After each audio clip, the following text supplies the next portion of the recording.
Welcome into I Said What I Said. I'm Brad Wakai. That's Tyson Gentry. This is our NFL Picks episode coming off of a very interesting weekend. I mean, Tyson, how do these underdog, these like 7-point dogs that keep winning outright? This is crazy. Just the ones that I don't pick. I took a bath going after. I chased underdogs this week, and I just picked the wrong ones all over the place. Yeah, I mean, good God. I mean, this has been an interesting season so far, but we're plugging along. Let's take a look at what we did last week before we move into week 6. And I went 3-3. I got to say, I got some grievances here. Minus 0.47 units. Play of the week got home finally. Ravens-Bengals over 48.5. That was an insane game. Rocking chair play, though. Finally get a teaser home. Getting Jets up to 8.5. Cowboys up to 8.5. That felt good. I need to see one go through. Thought I was going to lose it on the Jets. I was about to tweak. Jaguars finally come through for us, minus 2.5. Seahawks, Bears, moneyline parlay, Seahawks minus 6.5. I thought I tried to outsmart the room here. I thought this was a spot for the Seahawks. I did not take into account, I don't know, Giants, I guess, coming off a long layoff. I thought at least the Seahawks would win. There's no reasoning for why that happened. You can't there's no reasoning. 2 plays down there, so that was stupid. And then Cardinals 49ers over 49.5. That is a ridiculous loss. I mean, you got to be kidding me. I have no clue how that got home. And it's the second time a Cardinals second half has cost me. Lions Cardinals should have gone over. Cardinals 49ers should have gone over, and it didn't. So that was frustrating. But overall, 3-3, we'll take it, even though we lost on the juice. Yeah, I didn't have a great week. 2-3, down 1.47 units on the week. Play of the week was Broncos minus 2.5. Never a doubt on that one. Jake's money line got super scary at the end of the game, and I was like, "There's no way that Joe Flacco and Alec Pierce are about to do this to me." Luckily, they didn't. Panthers money line wasn't even close. Started off like a bat out of hell. I was like, "No way, I'm going to get this thing home." And then they just didn't move the ball for the next 59 minutes. Bills money line. Thank you, Sean McDermott. Thank you to whoever is telling you when and when to not call timeouts, what plays to call, whatever. And then I thought that the Commanders were coming back to earth, Brad. I think this team might just win the division at this point. Like they clown the Browns, and I know the Browns are horrible. Washington looked pretty good again. There's a bad read by me. I thought that this is just the law of nature in the NFL, and Jaden Daniels looks awesome. Myles Garrett's going to get to him. The Browns are going to play well. That didn't happen. So I should have bet the Giants. Yeah, you mentioned it too, but the Commanders might be flying high in the sky, but the Browns are in hell, man. They suck. Oh my goodness. But that's enough of that. I'm down 8.54 units on the season, unfortunately. Tyson down 1.31, so he's holding it down for us. I got to get better. We're down 9.85 as a podcast, but long season to go. We're getting some good stuff here, and it's time to look forward and give our plays out for this week. It's money-making time. All right, Tyson. I won the week. I'm going to take the T-box. I'm hoping this can fix my mojo a little bit here. Play of the week. Eagles team total over 26.5. That's minus 108 on DraftKings. Now, if you heard Tyson take a shot at me on the college betting episode podcast, go listen to that one if you're curious about our college plays. But he takes a parting shot at me to close. Oh, the Phillies are eliminated. What are the Mets? What's the NLDS look like? Now, it is what it is, right? Like, I expected the Phillies to lose, so it was not a surprise to me. But here's the situation here, folks. Tyson's an Eagles fan. I'm an Eagles fan. But I'm a Philly sports fan. Tyson, he gets the luxury of root for the Suns and the Mets now, which is nice. I just get put in just bad situations here where I'm just Philly sports and all it is heartbreak. I'll tell you what. If the Eagles lose to the Browns, the city's burning to the ground. There is so much pressure on this football team because the same fans that are crying themselves asleep because the Phillies are eliminated are going to be ready to rage if the Eagles lose here. Why do I think team total over? Well, they're coming off a bye. Historically, Sirianni and Hurts have been good off a bye together. This Browns defense doesn't travel. Tyson's pointed that out. Everybody's back offensively. Lane Johnson, concussion protocol cleared. Devontae Smith, concussion protocol, cleared. A.J. Brown back. This offense is ready to take off. I think the Eagles put one on them. They score points, and they need to, or else Philly is going to be a riot. They have to cover this number. And I got to do two things to you. One, I didn't take the shot at you. Lindor did. Leave me alone. And then number two, if you're asking yourself, how's he a Mets fan? How's he a Phillies fan? How's he a Sun fan?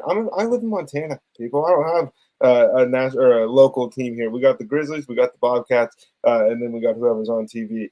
But I like that play. I think Philadelphia has to cover this 26.5. It feels like a boom spot for them. And if they don't boom, then we're having another real conversation about where this team's going and how the season's going to look. And maybe Robert Saleh has some company here before too long. My play of the week, Brad, I'm going with Tampa Bay Buccaneers -3.5. This number is a little scary here. They're playing New Orleans, or -3, excuse me, on DraftKings. They're playing New Orleans, and I understand, some people are in on Spencer Rattler. Some people are out. I'm not one of the people that is in on him. I think Todd Bowles is going to blitz. Welcome to the NFL, kid. And the Buccaneers take this thing home. Rashad White has a Liz Frank injury. That actually kind of makes me feel a little better because I think they're going to lean on the run with Bucky Irving. And you know who else is getting the rock this week, Brad? Sean Tucker. Let's ride. Your boy. And Tyson, he loves laying those hooks. I had to find him one on DraftKings here so at least we can get a push. So, that's why we shop around here. That's why we're jumping around. That we're not professionals, but we at least try to get ourselves some better numbers because we know how sharp these lines can be. But Tyson and I are going to be simpatico on one here, but I'll wait till he gets to that one. I want to get him pissed off and fired up for the show because I'm going Titans -2.5 and -115 on MGM. This is, I tried to do it before and it backfired. But they're playing a Colts team, Tyson, that, I mean, good Lord. You know how I feel about him. Will Levis should be back this week. With extended rest, he's 3-1 straight up in his career. Now, that was with Vrabel, and we know Vrabel is a preparer, and he gets his guys motivated and gets ready to go. I do think that they're going to be schematically better in this one with an extra week. And even if it goes to Mason Rudolph, I don't expect that to happen. I think the thing between Callahan and Levis is a little bit overblown. The offense under Mason Rudolph looked atrocious against the Dolphins. I mean, you can't tell me that it wouldn't have been better with Levis in there. So I think they win this one. And I do think that Anthony Richardson's going to be back. We saw what Flacco did. That would make me scary. But Tyson, they're kind of in the same boat here at both teams where you kind of have to play the young guys. That's what these quarterbacks are brought in for. Or these coaches were brought in for. So I think we get Richardson if he's cleared, and off a bye, I'm taking the Titans and their good defense. And we've been kind to Anthony Richardson. Like, we don't want to pass too much judgment. The kid's not played very much football, all that stuff. But that is 2 weeks in a row that one of us has been, or both of us last week, and now you solo this week, on the opposite side of the Colts because we thought Anthony Richardson was going to play. And that's a tough spot to be for a super high draft pick. But, yeah, that did piss me off, Brad. You know what's going to calm me down is taking the wagon that is the under the Los Angeles Chargers, Denver Broncos. I told you people from the beginning of the season, until the Chargers do not hit the under, I'm playing the under every week, and this number could be 2. I don't care. But this is what we do. They're going to run the football. It's what's funny that's happened? Like, this is the most predictable thing of all time is this is the way this Chargers offense is going to look. And now Justin Herbert isn't good anymore. And it's like, guys, you can't have it both ways. When he's throwing for 5,000 yards and losing games, he sucks. And now that it's whatever. Chargers under. The Broncos defense is good. I think that Harbaugh's got something for Bo Nix and the boys, and just going to try to play keep away. I don't know who's winning this football game, but I think it's probably 17-10. How about Jesse Minter too, bringing over the old Michigan angle? Talk to some college coaches. Bo Nix. Now, can you shut down the Sean Payton thing? We'll see. But this to me, these defenses are good. Really good defenses. So I agree with you. I like that play. I don't have the balls to take it, but you know what? I do have the balls to take, Tyson. My Lions, baby. Come on. I came out here last week talking about Jared Goff, maybe MVP look here. I think I got to get that in. And we didn't lock it in officially. Maybe I'll do that at the end of the show. Over 27.5 is -105 on DraftKings for their team total against a defense in Detroit that we are like, what happened to them when Dan Quinn left? Like, Mike Zimmer is supposed to come in and this thing's supposed to be looking good and shiny. It's been atrocious. This Detroit offense, sure, like it hasn't quite lived up to what we thought. Tyson, metrically, they're 7th in EPA per play, 9th in EPA per pass, which we both think is going to improve. And then they're 4th in EPA per rush. That is a perfect storm against this Dallas defense that's 24th, 22nd, and 31st in those metrics respectively. Lions are going to be able to move the football. Now they're on the road. That's, a little nerve-wracking, but Jared Goff's not outdoors. It's in the Jerry Dome, in Jerry World.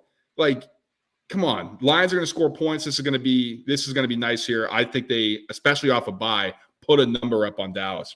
And as this offense has kind of come to life, we've seen Jameson Williams' target share go down from what it was at the beginning of the year when you and I were both like, oh my gosh, it's here. The guy's getting 25% of the targets. He can still house anything, but I do think that, it's hyper-targeting Monroe. It's finding Sam Laporta, and it's giving the backs the ball. That's kind of helping this team. And, Brad, I'm on this game with you, but I'm not taking the Lions team total. I want the whole thing. I'm going with the Lions to cover here against Dallas. Detroit can't beat anybody. They can't beat teams that are good. Are we sure the Cowboys are good? Because it kind of felt like they should have won last week against the Steelers by 40 points. I know that was an interesting game, and it was 2 a.m. local time, it felt like, when that thing ended. But I think that the Lions send a message maybe to the rest of the NFC here that, look, San Francisco didn't look very good tonight against Seattle. They won it comfortably, but that game was stressful. The Eagles don't look very good. The Packers are up and down right now. There's a lot of teams in the NFC that we circled. The Lions seem to be right now, to me, the best of that bunch, and I think they prove it again on Sunday.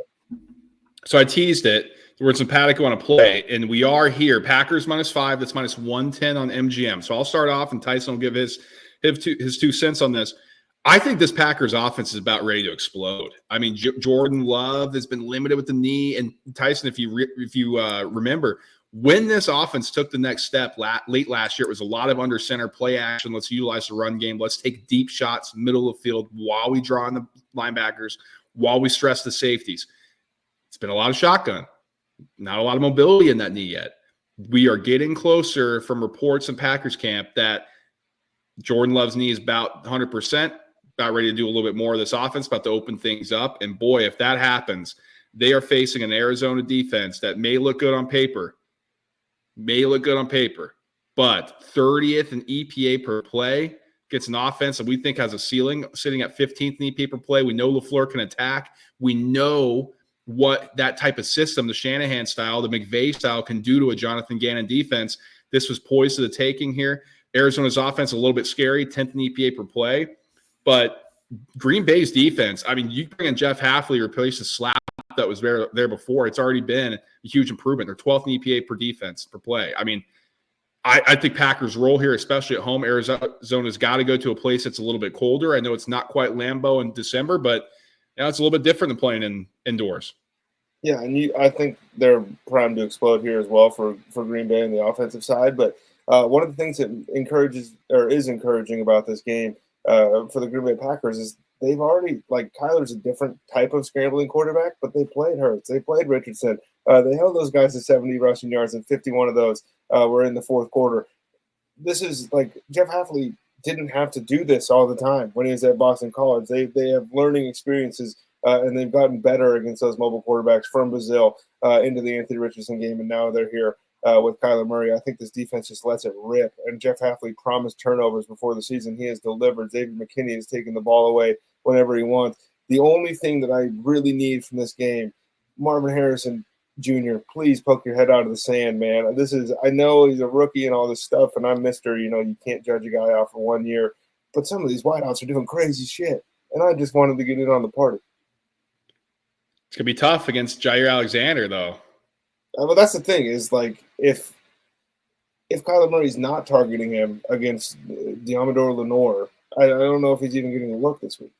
That's why I like the Packers, I think. To take them out is McBride, he's good tight end. God, I mean, people are acting like he's freaking Mike Ditka and Tony Gonzalez. Baby. Tyson, I think you may like this one. Now, this number does scare me a little bit, but Bengals team total over 25.5. That's -116 on FanDuel. This is a Sunday night game. Historically, some of those games have been pretty low scoring, but they're facing this Giants team coming off a huge win on the West Coast against Seattle. They got to come back to the East Coast, and they got to play an offense right now for Cincy that is clicking on all cylinders. T. Higgins healthy. Jamar Chase is a dog. This offense is starting to find a running game. I don't think they're going to be able to need to do that too much against this Giants defense. It's, been able to shut down some guys with their interior defense. But Cincinnati's 4th in EPA per play, 6th in EPA per pass, going up against a defense that's 21st in both of those metrics. I think the Bengals eat. I think they're going to be pissed off coming off that loss. Normally you can see a letdown spot after their divisional loss Maybe that happens here, but they have to win football games. And Joe Burrow is a way better quarterback than Geno Smith. And these weapons for Cincy are way better than what Seahawks have. I know people love DK. I know people love JSN. They ain't Jamar Chase and they ain't T. Higgins. Is DK Metcalf convincingly the wideout 1 on the Bengals? Am I going to get in trouble for asking that question? Or wideout 2? On the Bengals? Oh, wideout 2 on the Bengals. Over T. Higgins? Mm-hmm. Probably. I think it's close. It's got to be close. You got, yeah, And Chase. I think people are going to be mad at me for he's that. Good.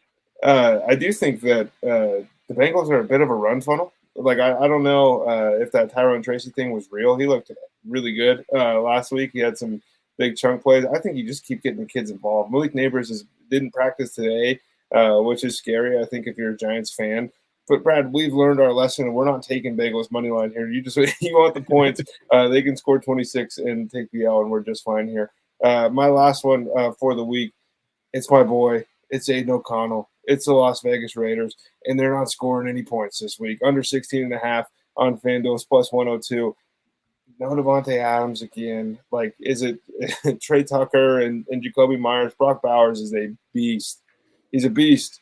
He might be the only one that gets a look this week from Aiden O'Connell. They can't run the football. There will be no pushing the football down the field in this game from Vegas, and I think that this is one of the – we talked about it before the season. I said, how many games do you think Aiden O'Connell is going to start? You said 0. I just said that I think that they're going to get upset with Gardner Minshew. They're going to go to Aiden O'Connell and realize pretty quickly, hey, we probably should have stayed with Gardner. I don't know if AOC makes it through the whole game here. I don't think he's very good. But I don't think that the Raiders are good, and I don't think they score very many points this weekend. Yeah, this is an interesting one. Does right under that Russell number start for the Steelers? Is that so? This is more for our other show, but it's just not like the best managing of egos. Like, this is just Tomlin showing like why he's Mike Tomlin, because Russell Wilson will be the starter when he's back, meaning that he's practicing and playing and preparing as if he's going to be the starter, and he's pissing off Justin Fields to make sure that he keeps his head down and keeps grinding. And it's just a masterclass, really. And it hasn't resulted in many points because, I mean, Justin Fields kind of stinks. But I do really like what Tomlin's doing here. Yeah, no, it's definitely interesting. All right, Tyson, last 2 plays for me before we get out of here. I got to go back to the teasers. Now, I've coined these things, some funny little nicknames. I'll start off with this one. The how does this lose? I'm bringing the Texans down to minus 0.5, Ravens down to 1. This minus 120 on DraftKings, 6-point teaser, played on DraftKings. You get the best odds there. Folks, I'm sorry. I know this Texans thing scares me with that Nico Collins. The Patriots had time off to prepare. I just don't know how much talent is there. I mean, maybe Christian Gonzalez, like a racist Stephon Diggs. Christian Gonzalez is really good. And without Nico Collins, that is a little bit scary. You're going to need Tank Dell to step up. Guy just let me down last weekend. He's been super quiet. Dalton Schultz probably gets more hyper-targeted. But it's Drake May in his first start against a defense and that wants to blitz and get after him. And this offensive line is horrible for New England. I think Texans heat him up. I think they don't lose this game. I just can't see it. On the other side, the Ravens, I'm flying the sun, and I'm trying to pull the Commanders down here. I mean, everybody's loving the Commanders and this and that. And this is a spot, especially the Ravens after coming off a comeback victory against the Bengals, where they normally in the past have had letdown spots.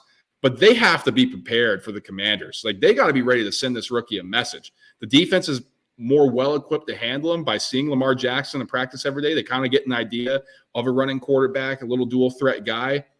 But right now, the Commanders can do no wrong. When does that fall off the cliff? Maybe it doesn't. Maybe this is the real deal, but I have a hard time thinking that's the case. I mean, there's got to be growing pains at some point. I think the Ravens win this game. So, minus 120 on DraftKings. I'm hoping the Ravens, win by more than 1, because then this bet loses. But I don't know how this loses, Tyson. And you mentioned Tank Dell, dude. I think this could be a little sneaky Xavier Hutchinson game. You know how I like my hyper-athletic wide receivers that go to colleges that don't throw the football. It takes us a couple years to find out about them once they get to the NFL. I think this kid can play a little bit. And look, Tank Dell went through a ton in the offseason, so I'm not going to pass a bunch of judgment onto him. But at a certain point, it's like, dude, he's got to get the ball too. And if he's not getting the ball, C.J. Stroud has made some bums. Noah Brown looked like a superstar with C.J. Stroud. So I do think it could be a Hutch day. Last one for me. Jaguars plus 7.5. Jets plus 8.5, minus 120 on DraftKings. So this one could be over early because, Jags are over in London, but this is their home away from home. Tyson and I have ripped the Jags. We don't think they're very good, but getting a touchdown in a place that they're comfortable with against a rookie quarterback, this regime that's traveling over to London for the first time. I mean, my goodness, this team's like too good to be true. I shouldn't be talking about it like this, but Jags, I think, might have found something. They've been super unlucky. I think maybe, Travis Etienne loses his job. Tank Bigsby gets more run. And he looks like the better running back right now. It's absurd, but that's kind of where we're at. I think the offense looks a little bit better. It's going to be tested against this Bears defense, who is legit and really good. But I also think this could be a situational spot that's tough for the Chicago Bears. On the other side, Jets plus 8.5. I don't have the balls to take them after the coach fired under 3 points. Like, that line just stinks. But give me over a touchdown. I got to take this. At home, gets a team that they beat last year with a defense that's designed to stop Josh Allen, has done a good job shutting him down in the past. An offense with room to improve. I mean, we know the ceiling's higher than what it is. Tyson, this defense is banged up for the Buffalo Bills.